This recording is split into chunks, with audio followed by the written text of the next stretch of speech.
আসসালামু আলাইকুম বন্ধুরা, সাইদুল ফার্মিং লাইভ চ্যানেলে আপনাদের সবাইকে স্বাগতম।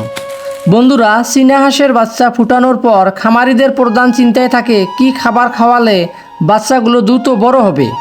অনেক সময় দেখা যায় সঠিক খাবারের অভাবে বাচ্চার বয়স বাড়লেও ওজন বাড়ে না, পালক হঠাতে দেরি হয় এবং বাচ্চা দুর্বল হয়ে পড়ে। আজকের ভিডিওতে আমি আপনাদের সাথে এমন কিছু জাদুকরী ও পুষ্টিকর খাবারের তালিকা শেয়ার করব, যা খাওয়ালে আপনার চীনা হাঁসের বাচ্চা দ্বিগুণ গতিতে বড় হবে এবং মাত্র কয়েক সপ্তাহের মধ্যে মাশাআল্লাহ চাঙ্গা ও মোটা তাজা হয়ে উঠবে। ভিডিওটি একটু না টেনে শেষ পর্যন্ত দেখুন।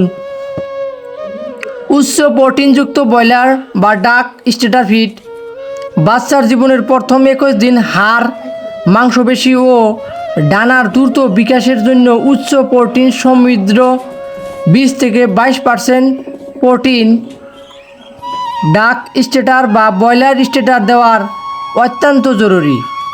চীনা হাঁসের বাচ্চা শুকনো খাবার খেতে কষ্ট পায়, তাই ফিডের সাথে সামান্য পরিমাণ পরিষ্কার পানি ছিটিয়ে হালকা ভিজিয়ে বা মন্ট করে দিলে তারা খুব দ্রুত ও তৃপ্তি নিয়ে খায়। সিদ্ধ ডিম ও খোলসের গুঁড়ো প্রথম 10-15 দিন বাচ্চার দ্রুত গ্রোথের জন্য একটি সিদ্ধ ডিম ভালোভাবে চটকে ফিডের সাথে মিশিয়ে দিতে পারেন। ডিমের প্রাকৃতিক প্রোটিন বাচ্চার ইমিউনিটি ও শারীরিক বিকাশ বহুগুণ বাড়িয়ে দেয়। পাশাপাশি ডিমে পর্যাপ্ত ক্যালসিয়াম থাকে যা বাচ্চার পা শক্ত করতে সাহায্য করে।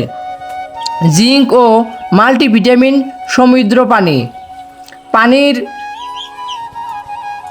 বাচ্চার দ্বিতীয় সপ্তাহ থেকে বাচ্চার দ্রুত গ্রোথ নিশ্চিত করতে এবং পা বাঁকা হওয়া রোধ করতে এটি পানিতে জিঙ্ক ও ভিটামিন মিশিয়ে দিন। এটি বাচ্চার হজম শক্তি বাড়ায়, খাবারের প্রতি রুচি তৈরি করে এবং নতুন পালক দ্রুত গজাতে সাহায্য করে। নরম সবুজ লতাপাতা ও শাক বাচ্চার বয়স 15 দিন পার হলে রেডিমেড ফিডের পাশাপাশি নরম কলমি শাক, কচুরি পানার নরম পাতা বা সবুজ ঘাস একদম মিহি কুচি করে দেওয়া শুরু করুন।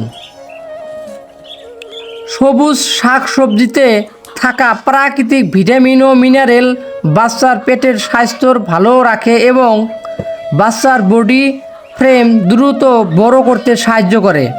পরিষ্কার পানি ও খাবারের সঠিক নিয়ম চীনা হাঁসের বাচ্চা প্রতি এক মুখ খাবারের পরেই পানি পান করতে পছন্দ করে, তাই খাবারের পাত্রের ঠিক পাশেই কিছুটা গভীর পাত্রে পরিষ্কার ও জীবাণুমুক্ত পানি রাখুন, যাতে তারা অনায়াসে ঠোঁট ও মুখ ডুবাতে পারে। তাহলে বন্ধুরা, প্রথম দিন থেকেই এই সুগম খাবার এবং ভিটামিনের যত্ন নিলে আপনার চীনা হাঁসের বাচ্চাগুলো কোনো রকম রোগ ব্যাধি ছাড়াই রেকর্ড গড়তে বড় হয়ে উঠবে। আপনার খামারের চীনা হাঁসের বাচ্চার বয়স কত দিন এবং বর্তমানে আপনি কি খাবার দিচ্ছেন, নিচে কমেন্ট করে আমাকে অবশ্যই জানান। ভিডিওটি আপনার জন্য দরকারি মনে হলে একটি লাইক দিবেন এবং অন্য খামারি বন্ধুদের সাথে শেয়ার করবেন। আর খামার পরিচালনা সংক্রান্ত এরকম বাস্তবমুখী ও নিখুঁত পরামর্শ নিয়মিত পেতে সাইদুল ফার্মিং লাইভ চ্যানেলটি এখনই সাবস্ক্রাইব করে পাশের বেল আইকনটি চিপে আমাদের সাথেই থাকুন। দেখা হবে পরবর্তী ভিডিওতে। সবাই ভালো থাকুন, সুস্থ থাকুন। আল্লাহ হাফেজ।